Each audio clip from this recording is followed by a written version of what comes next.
Ganga versus मंगा। Ganga versus मंगा, magical angel part 1।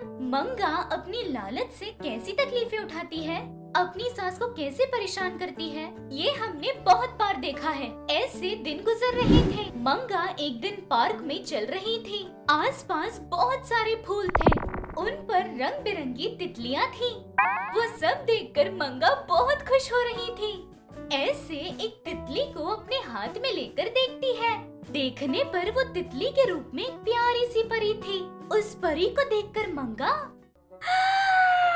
कितनी प्यारी है ये, मुझे छोड़ो, तुम्हें जो चाहिए मैं दूंगी।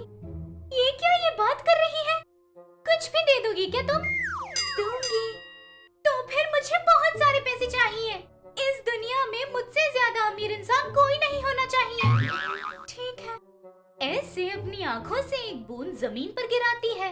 जहाँ उसके आंसू गिरते हैं वहाँ सोने का पहाड़ प्रकट होता है।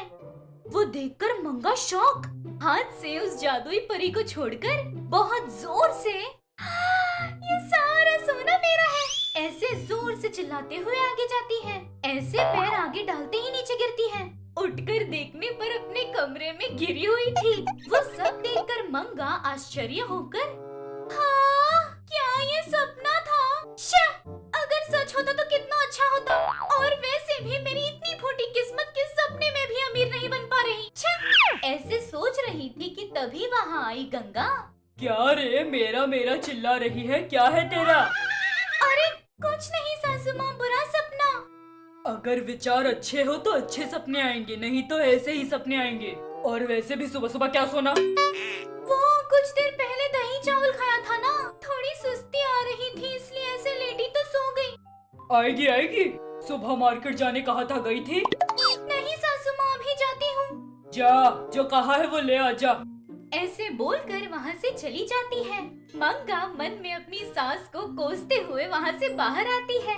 हाथ में एक थैली लेकर रोड पर चल रही थी। ऐसे चलते चलते अपने सपने के बारे में ही सोच रही थी। ऐसे सोचते सोचते रास्ता भटक कर एक अलग ही रास्ते पर निकल जाती है। ऐसे बहुत दूर आने के बाद एक साधु उसके सामने आकर, बेटा, कहाँ जा रही हो? मार्केट जा रही हूँ बाबा। मार्केट? जंगल में कौन सा मार्केट है बेटा? हाँ, जंगल। ऐसे आसपास देखती है। मैं किसी विचार में पड़कर जंगल की तरफ आ गई। तो फिर आए हुए रास्ते से ही पीछे जाओ बेटा। मुझे रास्ता भी याद नहीं है बाबा। तो फिर अब क्या करोगी बेटा? बाबा, आपसे कुछ पूछ सकती हूँ? पूछो बेटा। इस जंगल में फूलों का बागीचा है, वहाँ रंग बिरंगी तितलियाँ हैं क्या? तुम किस बारे में पूछ रही हो बेटा? वो बाबा, आज मुझे एक सपना आया था। उस सपने में ऐसे शुरू करके सब कुछ बताती है। सब सुनकर बाबा, सच में तुम्हें वो सपना आया? जी बाबा। ये सच है बेटा। ऐसे फूलों का बागीचा इस जंगल में है। वो देखो, वहाँ उस नहर को पार करोगी तो बागीचा दिखेगा। वहाँ तितलियों के रूप में परियां आती हैं। उनके एक आंसू से तुम जो चाहे मांग सकती हो, लेकिन वहाँ कोई नहीं जा सकता बेटा। क्यों?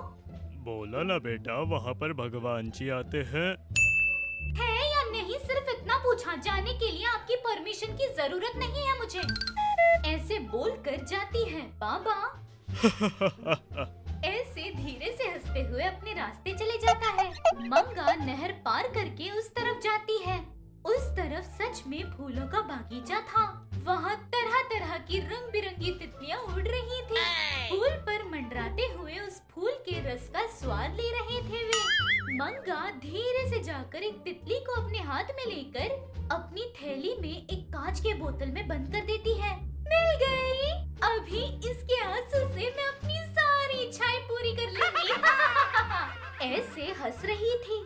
तितली के रूप में वो परी, मुझे छोड़ दो। छोड़ने के लिए पकड़ा था क्या इतनी मेहनत से? तुम्हारे बूथ से बंगला, साड़ी, गहने खरीदने के लिए। अब से तुम मेरे कब्जे में रहोगी। मुझे छोड़ दो, तुम्हें जो चाहिए वो दूंगी। किसी एक चीज पर मन बनाकर सोने के अंडे देने वाली को कैसे छोड़ दूं? तुम मेरे साथ रहोगी तो हर दिन त्योहार होगा, इसलिए तुम मेरे साथ इसी बोतल में रहोगी। मैं जब जो मांगूंगी तुम दोगी। ऐसे उस बोतल को थैली में डालकर घर आ जाती है वो। घर आ निकलते ही क्या हुआ? सब्जियाँ बोलकर कहाँ गई थी? कहाँ है सब्जियाँ? वो सब्जियों की दुकान बंद है सासू माँ, कल ले आती हूँ। ऐसे बोलकर वहाँ से अंदर जाती है। अपने कमरे में जाकर उस थैली से वो बोतल बाहर निकालते हुए, यही तुम्हारा घर है, अभी इस कमरे को महारानी का कमरा बना दो। दिखाओ, एक आंसू तो गिरा दो। नहीं गिराऊंगी, नहीं गिराऊंगी। तुम्हें कैसे रुलाना है मुझे नहीं पता। ऐसे झाड़ू का कांडी लेती है, लेकर उस परी को उसमें से बाहर निकालकर ऐसे अपनी 2 उंगली से उस परी को पकड़कर मार रही थी। अपने आंसू गिराओगी या नहीं? रो ऐसे चुबा रही थी। परी दर्द सहन न कर पाकर रो रही थी। बस वो आंसू निकलते ही एक अलग ही रोशनी सी आकर मंगा के कमरे को बहुत खूबसूरत बना देती है। वो देखकर मंगा शॉक। कितना प्यारा है, तुम्हारे आंसू में इतनी ताकत है। ऐसे खुश हो रही थी, परी उदास हो रही थी। ऐसे जादुई परी को कब्जे में करके मंगा ने क्या क्या इच्छाएं पूरी की। उस परी को छोड़ा या नहीं? गंगा को यह बात पता चलती है या नहीं?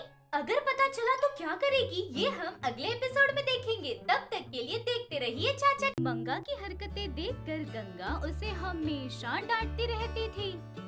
उसका कारण मंगा की लालच थी, लेकिन गंगा को भी ज्यादा गुस्सा आता था। छोटी सी छोटी गलती पर बहुत ज्यादा सुना देती, इसलिए घर पर सभी लोग उससे डरते रहते। ऐसे जब वो चिल्लाती, पड़ोस के लोगों तक आवाज पहुंचती थी। गंगा को बहुत ज्यादा गुस्सा आता है, बहू कैसे रहती होगी ये सोचते। एक दिन मंगा घर के सामने कुएं से पानी भर रही थी। पड़ोस की वनजा मंगा के पास आकर, मंगा खाना बन गया? अब तक नहीं बना मासी। घर के सारे काम तुम ही कर रही हो, तुम्हारी सास बिल्कुल मदद नहीं करती ना। कैसे रह रही हो बेटा उस घर में? जरा कुछ कह दो तो गुस्सा करती है।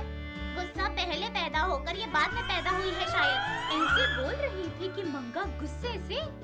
देखिए मासी, हो सकता है मेरी सासू माँ ज्यादा गुस्सा करती है, लेकिन उससे भी ज्यादा हमसे प्यार करती है वो। उनके बिना तो हमारा घर ही नहीं। उनके बारे में कुछ भी बोलने से पहले 100 बार सोच लीजिएगा। मतलब तुम्हारी सास में गुस्सा ज्यादा है, ये बात झूठ है क्या? उनकी बातें भले ही मिर्ची की तरह हो, लेकिन उनका दिल बहुत मीठा है, ये पता है आपको? पड़ोस में रह रही है, इसलिए मेरे सास के बारे में कुछ भी कहेंगी तो मैं चुप नहीं रहूंगी, ध्यान रहे। ऐसे वो पानी का कलसी वहाँ से लेकर अंदर जाती है। मंगा वहाँ से जा रही थी कि वनजा मन में, हे भगवान, मैंने क्या कह दिया? सास में गुस्सा ज्यादा है कहा? मुझे तो लगता है गुस्सा उसमें नहीं तुझ में है। ऐसे बोलकर हैंडपंप के नीचे कलसी रखती है। मंगा कलसी लेकर अंदर आ रही थी। चौखट पर आ रही थी कि गंगा, क्या हो रहा था वहाँ? क्या कह रही थी वो? सास को देखते ही मंगा घबराते हुए, अरे कुछ नहीं सासू माँ, दशहरा आने वाला है ना, तैयारियाँ कर रहे हैं क्या पूछ रही थी। कर रहे हैं ऐसा कहा मैंने। ऐसे बोलकर अंदर जाती है। उसके अंदर जाते ही गंगा वनजा की तरफ गुस्से से देख रही थी। मंगा घर के अंदर आकर सारे काम कर रही थी। हॉल में बैठी सास के लिए कॉफी बनाकर, सासू माँ कॉफी, ऐसे कॉफी दे रही थी कि मंगा का पति सुंदर तभी खेत से घर लौट कर आ रहा था। गंगा कॉफी का कप लेकर, बेटा मंगा, दशहरा आने वाला है ना, कल शॉपिंग पर चलेंगे हम। तुम्हारे पसंद के कपड़े ले लेना, तैयार रहो।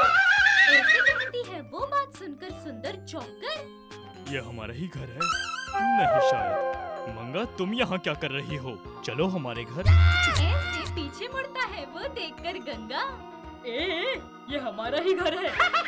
माँ, ये तुम ही हो? शॉपिंग त्योहार वगैरह कह रही थी, इसीलिए मुझे लगा कि ये किसी और का घर है। क्यों? मैं शॉपिंग नहीं कर सकती? ऐसी बात नहीं है माँ, तुमने इतनी शांति से बिना गुस्सा किए शॉपिंग का नाम लिया ना, इसीलिए झटका लगा माँ। ये सच में तुम ही हो ना? हाँ बेटा, हर दिन हंसते हुए बात करने वाले पड़ोसी से मेरे प्रति उसका विचार क्या है? हर दिन मेरी डांट सुनकर मेरी बातों के ऊपर मेरे घर वालों का क्या विचार है, ये आज मैंने जान लिया बेटा। एक शब्द भी समझ नहीं आया माँ। थोड़ा तो विस्तार में बताओ ना। किसी भी इंसान को हर दिन डांटो, हर दिन मारो, हर दिन ताना मारो, उस इंसान को ऐसे करने वाले पर कितना गुस्सा आना चाहिए, अरे बहुत आना चाहिए, है ना? है ना? लेकिन मेरी बहू को मैं कुछ भी कह दूं लेकिन उसे थोड़ा सा भी गुस्सा नहीं, और मेरे बारे में किसी ने कुछ कह दिया तो चुप नहीं होती। मुझे इतना सम्मान देने वाली मेरी बहू पर मैं क्यों गुस्सा करूं? इसलिए ऐसे कहती है। वो बात सुनकर मंगा बहुत ज्यादा खुश हो जाती है। अब हमारे घर में सही मायनों में त्योहार है। अब हम त्योहार धूमधाम से मनाएंगे माँ। हाँ ठीक है, पहले हमें शॉपिंग पर जाना है, मेरी बहू के लिए साड़ी लेनी है। तुम्हारी मर्जी, पूरी दुकान खरीद लो। ऐसे अंदर जाता है। सुबह होते ही सास बहू दोनों बगल के गांव में शॉपिंग के लिए जाते हैं। सास बहू दोनों को देखकर दुकान वाला, आइए मैडम आइए, क्या चाहिए? हाँ 2 किलो शक्कर, 3 किलो चने की दाल चाहिए। सॉरी मैडम, आइए साड़ियाँ दिखाता हूँ। चलो। ऐसे उसके पीछे जाते हैं। वो उसकी दुकान की सारी साड़ियाँ दिखाते हुए, मैडम ये पिक्चर्स में हीरोइन पहनती हैं। उनका पहना हुआ हमें क्यों नया दिखाओ? मैडम ये नया है। फिर भी नहीं, हमें नया मतलब जो किसी ने नहीं पहना वो दिखाओ। सासू माँ वो देखिए। कौन सी? वो नीली वाली? हाँ वही सासू माँ। अरे भैया वो दिखा दो। ऐसे कहती है। वो साड़ी निकाल कर दिखाता है। गंगा वो साड़ी लेकर, ये तुम्हें पसंद आई? जी सासू माँ। ठीक है, ये देखो एक बार, ये मुझे पसंद आई। वो एक साड़ी निकाल कर दिखाती है। तो फिर यही लीजिए सासू माँ, ये नहीं चाहिए। क्यों नहीं? वो तुम्हें पसंद आई, ये मेरी बहू के लिए पसंद से ले रही हूँ। दोनों साड़ी तुम्हारे लिए, ले लो। ऐसे कहती है। उसकी बातों पर मंगा शौक उनके सारे पसंद के कपड़े लेकर वहाँ से बिल काउंटर पर जाकर बिल बनाकर घर आते हैं। वे दोनों लोग शॉपिंग करके हाथ में थैली पकड़कर आते हुए देख वनजा शॉक हो जाती है।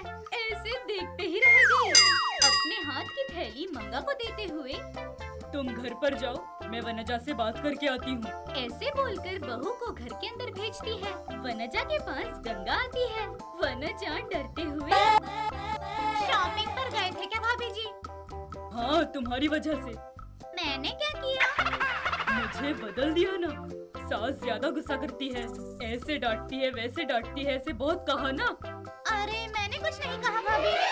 डरो मत, तुम्हारे ऐसे कहने पर ही मैं बदल गई। तुम्हारा धन्यवाद करने आई थी। थैंक्स वनजा। ऐसे वहाँ से जाती है। ऐसे सास बहू दोनों दशहरा की शॉपिंग करके दशहरा का त्योहार बहुत ही धूमधाम से